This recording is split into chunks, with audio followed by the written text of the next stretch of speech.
Welcome to PV Legal's daily newsletter. Can a citizen sue the government for failing to protect them from a dog attack?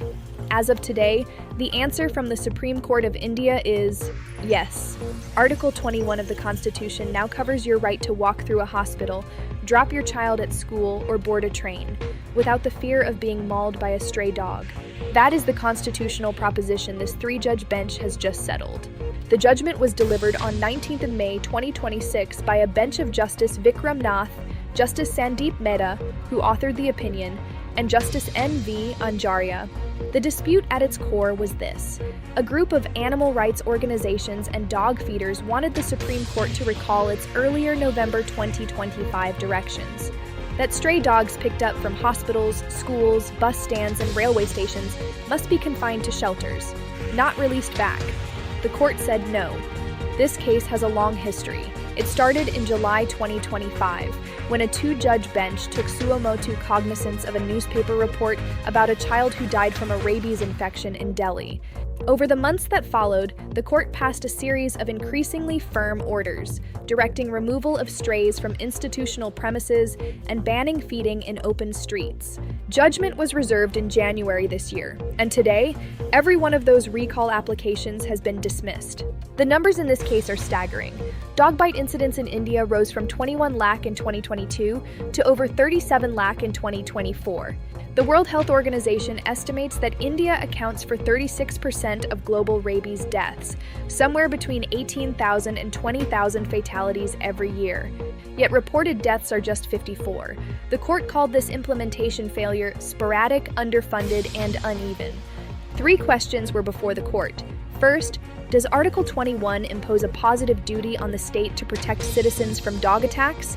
The answer, yes. Second, do the directions requiring shelter confinement conflict with Rule 11-19 of the Animal Birth Control Rules? The answer, no. The directions apply only to sensitive institutional premises. Third, can authorities resort to euthanasia? The answer, yes, but only for rabid, incurably ill, or demonstrably dangerous dogs, after a qualified veterinarian certifies the condition. Justice Mehta wrote, and I quote, that Article 21 necessarily encompasses the right of every citizen to move and access public places without living under a constant apprehension of physical attack. The state, the court held, cannot remain a passive spectator where preventable threats to human life continue to proliferate in the face of statutory mechanisms specifically designed to address them. The court directed every high court in the country to register suo motu writ petitions as a continuing mandamus to monitor compliance. Chief secretaries must report by 7th of August 2026. Officials who act in good faith to implement the directions are shielded from FIRS. And for the first time, the court expressly authorized euthanasia of dangerous dogs. What does this mean on the ground? For municipal bodies, there is no longer any ambiguity.